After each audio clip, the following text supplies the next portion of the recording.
Welcome back, everybody, to today's show. I hope you are doing well. Let's just start with this. Kash Patel's woes, the FBI director, are only getting worse. We've been covering that over the last few days. For a while now, there's been fear that the FBI will be able to operate functionally and effectively with its utterly important tasks of protecting Americans under his leadership. Not only because he seems to be more concerned with social media clout, going to, as a senator brought up to him, or representative, going to the senator, a bunch of different events and using the private FBI jet to go watch UFC. But most importantly, number two, that he is prioritizing, like his boss, retribution and uprooting and pushing out a lot of career law enforcement experts because they worked on a case that Trump didn't like or looked at Patel the wrong way or something. So amid that context and a lot of backlash to his handling of the Kirk assassination, he had this hearing and it only made things worse. Let me start with a moment that I don't think he realizes is embarrassing for his boss, and then we'll get to him screaming back and forth with senators. Now, I know that there's a lot of talk about Epstein. And I'm here to testify that the original sin in the Epstein case was the way it was initially brought by Mr. Acosta back in 2006. The original case involved a very limited search warrant or set of search warrants and didn't take as much investigatory material as it should have seized. If I were the FBI director then, it wouldn't have happened. The search warrants were limited to small time periods to include 2002 to 2005 and 1997 to 2001. Mr. Acosta allowed Epstein to enter in 2008 to a plea and non-prosecution agreement, which then the courts issued mandates and protective orders legally prohibiting anyone from ever seeing that material ever again without the permission of the court. The non-prosecution agreements also barred future prosecutions for those involved at that time of those individuals. Still, this administration, at the direction of President Trump, has done more to turn over all the credible information we are legally able to do so, and we will continue to work with Congress to achieve that end. So again, we'll get to what were more aesthetically wild moments where he's shouting in the hearing and not handling himself particularly well. That seemed more straightforward. But then you think for a second about what he's saying. He's totally correct that if we want to go back to the original sin, I don't know how that justifies the behavior of the Trump administration and refusing to release what they have on the Epstein documents. But if we want to go back to the original sin and why Epstein got away with what he did for so long, it indeed goes back to Alex Acosta, former U.S. attorney, who made this sweetheart deal with him that allowed him to get away with just a slap on the wrist and then not be prosecuted for years to come. But who was it, trivia, who was it who rewarded Alex Acosta with a powerful position after that, long after he had been criticized for that publicly? So much so that it became a problem for his role in that position he was rewarded with in a presidential administration. It was Trump. Kash Patel testifies the original sin in Epstein case, this headline reads, was committed by former Trump cabinet member. Seems to be a relevant detail. And then, to make the Epstein issues for the Trump administration worse, Patel doubles down on the claim that really sparked this whole firestorm. Even many MAGA figures utterly discombobulated with what their heroic administration is doing. Listen to Republican Senator John Kennedy here. You're Willie Nelson high. That's what he asked. And Patel said, yes, sir, I am, because I'm about to claim that there's no evidence that I guess any other abusers were involved in Epstein's crimes. You've seen most of the files. Who, if anyone, did Epstein traffic these young women to besides himself? Himself. There is no credible information. None. If there were, I would bring the case yesterday that he trafficked to other individuals. And the information we have, again, is limited. So the answer is no one? For the information that we have. In the files? In the case file. Okay. Now, number one, no. We know there's a difference between evidence and enough evidence to bring a criminal prosecution. I understand that. I'm an adult. I get it. And that's the tragic part an important part of our system that you have to bring this overwhelming evidence, but a tragic part when people get away with crimes because investigators weren't able to gather enough that they thought could lead to a criminal conviction. But no evidence is just false. We have Epstein survivors clearly stating that other perpetrators were involved.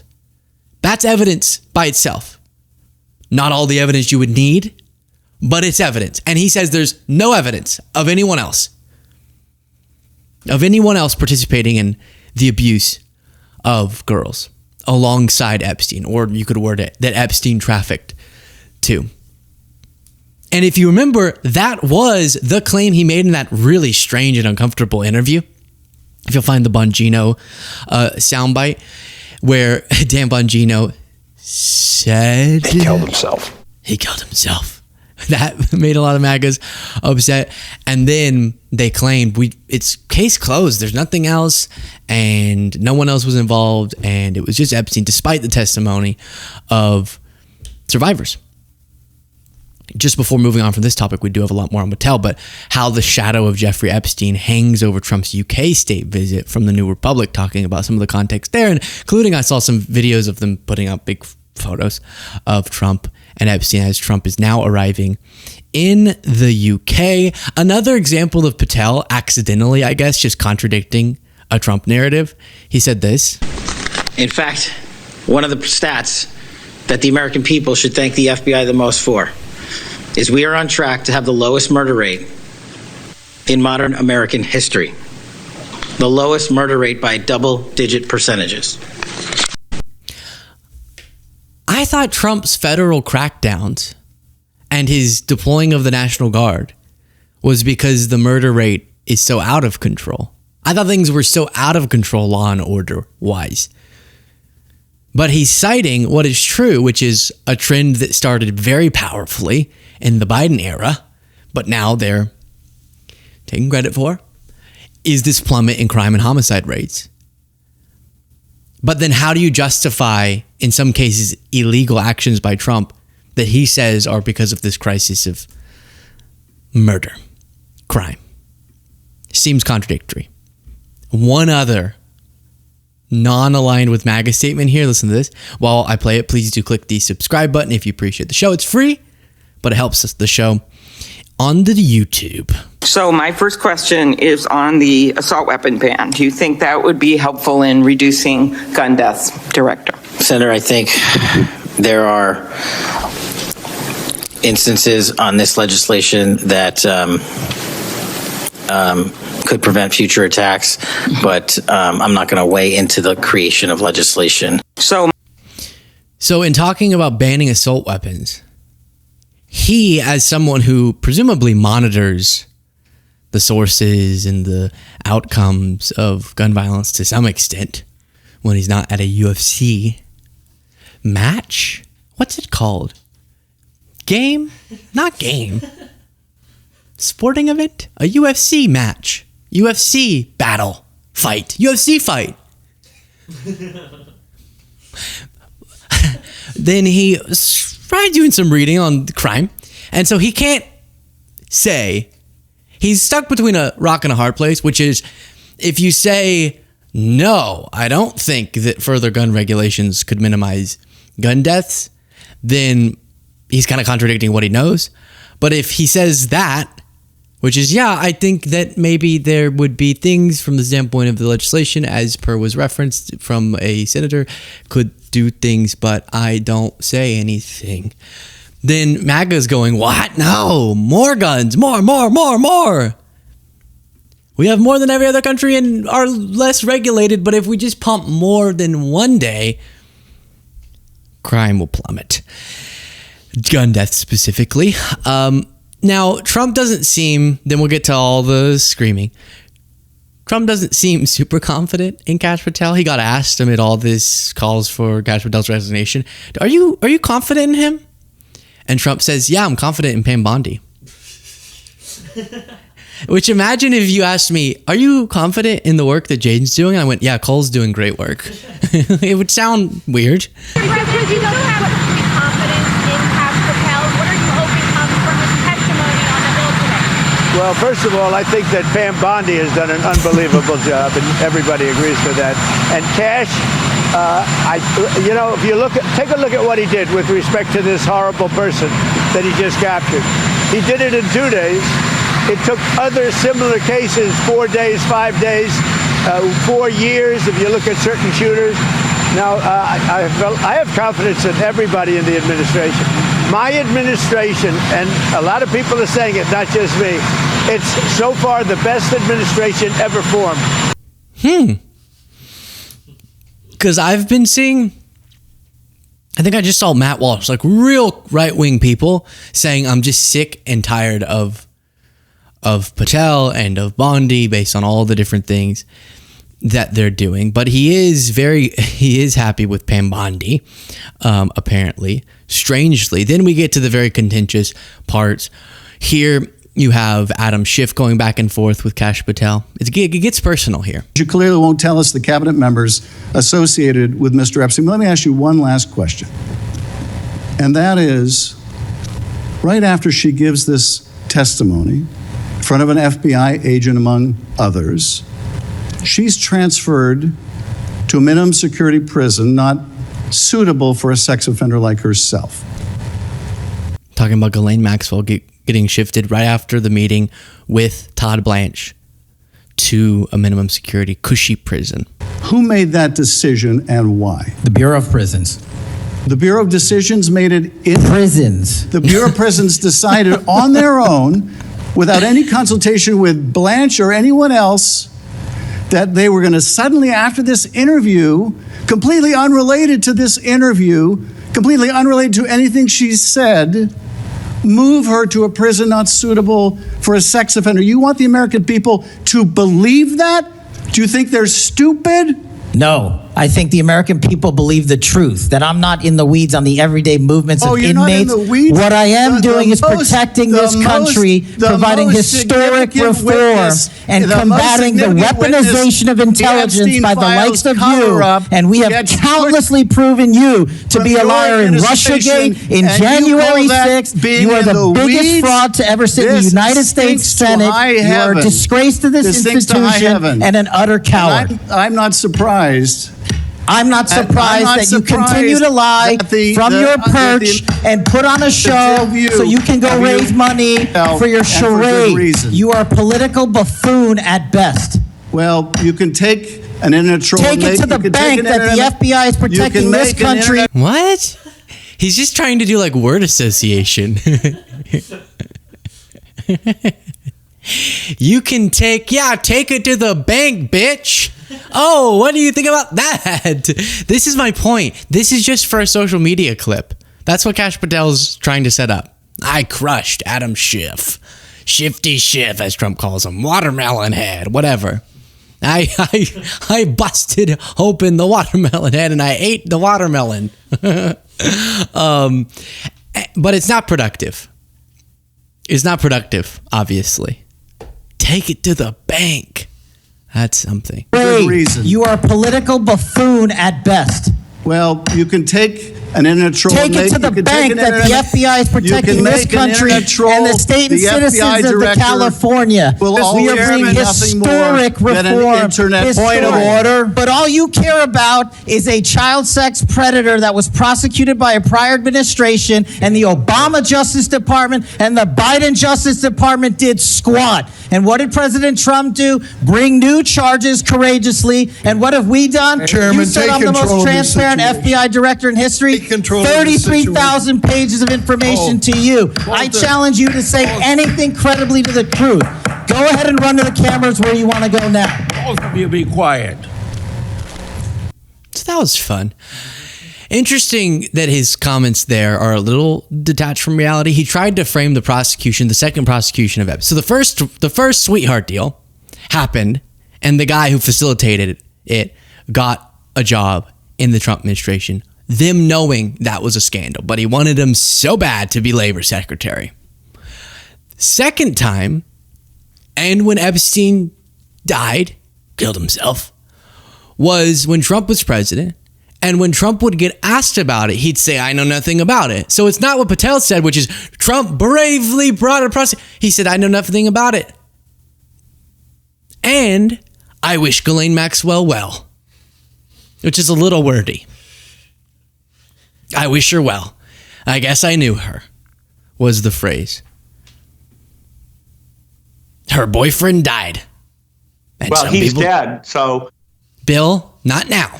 We know. So it doesn't exactly sync with his argument there. And it's pretty simple. If you're saying nothing, there's nothing. The files, obviously you never release child abuse material, CP, victims' names, remove all that. If you're saying when you remove all that, the documentation. So one person said that when Pam Bondi said, I have the list and I'm looking at the documents, they want us to believe that what they uncovered, the list, was just Jeffrey Epstein in huge text. Like that was the 1, Jeffrey Epstein 2, Jeffrey Epstein 3, and there was no other information about anything else. And if that's true, I'm not trying to say I know better than you. If it's true, release. Then it'll be just a big sheet with Jeffrey Epstein. That'll be the whole story. It'll be over. Literally, it would be over. Even Marjorie Taylor Greene is asking for that. It's that simple. I feel like I'm going insane. I know this, oh, Luke, this is redundant. Shut up. Have you ever thought of that? Shutting your mouth with that criticism? I'm going to keep bringing it up. Yeah. Okay. Then Booker and Patel got into a heated exchange. But here's the thing, Mr. Patel. I think you're not going to be around long. I think this might be your last oversight hearing. In the FBI, say that, please. Ooh, please say that. That's wow. I think we know what he means. As FBI director. Corey, my gosh. Specify yourself. You got to. It's like when Newsom said, and we're going to go punch him in the face. And I'm like, I get your point, but please, we're in a moment right now. Just say politically, electorally, or just word it a different way. I'm going to break your watermelon head open politically, proverbially. Okay, gosh. Because as much as you supplicate yourself to the will of Donald Trump and not the Constitution of the United States of America, Donald Trump has shown us in his first term and in this term, he is not loyal to people like you. He will cut you loose. This may be the last time I have a hearing with you because I don't think you're long for your job. There we go. Okay, never mind. I take back my criticism. I agree with his point. I think pretty soon Kash Patel is going to be shifted to a different position. But you see how he said that? Shifted to a different position. Probably like he's going to get an ambassadorship or something. I'm not going to say they'll be shifted into a better place. Like, you have to be very specific about your language. I really am meaning that. I'm just kind of weird, but seriously. But he did end up specifying that. Out of your job. You're not long in this job. Good, and everything he said otherwise is a good point. But I'm going to tell you this. I pray for you. That you can step up and defend your oath, defend the Constitution, and do a much better job of defending this country. Thank you, Mr. Chairman. Do you want to say anything? Yes, sir. Who was that on the mic? Do we want to say anything? This is American politics in a nutshell. It's like, you're terrible, shut up. Quiet. You're a bozo. Take it to the bank, bitch. And then the person overseeing the hearing, do you want to speak to yourself? It's like, oh gosh. Rant of false information does not bring this country together. If you want to work on bringing this country, it's my time, not yours. My God.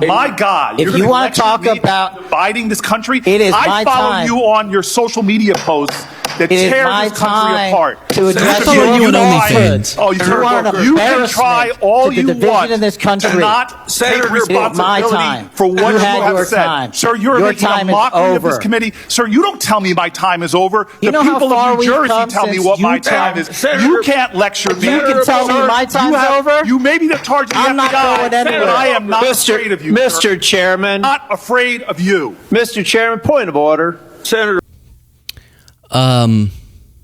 I'm not afraid of Kash Patel either. I'd like to meet, like, imagine just Kash Patel walks up to you. I'm not one of those guys who's like, I'm not afraid of any. I'm afraid of most people. If I'm going to be frank with you, I'm afraid of most people could do a number on me. That's not true. That's what people think. It's not true. But even Kash Patel wouldn't be very intimidating, I have to say. Then I think I already showed you, Schiff screaming back and forth there. Is this more? Let me just be precise, and I asked for a yes or no answer. Did you ever terminate or discipline an FBI employee in whole or in part because they had been assigned or worked on an investigation of Donald Trump or January 6th? FBI yes or no? employees are only terminated Yes if or they no, fail Mr. to uphold Patel? their oaths of Yes or office no? and duty. You're not at the answering my FBI question. I don't have to answer your question. question yes or no because you're setting up a trap so you can have a No, media I'm not setting narrative. up a trap. And I'm not giving it to you. Unless it's true that you fired people. People in have whole been or in part terminated at because the they- FBI who fail to uphold They were the assigned standards to. that the FBI requires them Did you to tell? uphold. Did you? So that's him not wanting to admit what is a very problematic part of his tenure at the FBI, which is that he is engaging in political retribution at the expense of the FBI's readiness and efficacy. Which means if people worked, which was their job at the time, on a case like prosecuting January 6ers or the Trump cases, then they're being punished, in some cases fired. And that's not how the FBI is supposed to operate. And that's why he wouldn't confirm it. I won't fall into your trap, Mr. Schiff. No. I'll meet you outside. That's my new Kash Patel voice. I think it's fun. It's kind of fun. I'll meet you. Watermelon Head. That's great. Watermelon Head. You can see what I do to watermelons. I eat them, and I'm gonna eat your ass. I mean your face. What? Why'd you say that, Kash? That's kind of weird. I was just thinking of tasty. Okay, so then this final clip. But I was doing the best I could. Candor, I don't quite get that because if we have our man, that would suggest to the public that everybody can rest and relax and not then continue to provide information to local law enforcement and to you. Right. So that was a mistake. I don't see it as a mistake. I see it as something. This was about saying we got the guy, and it wasn't the guy. Kirk's assassin.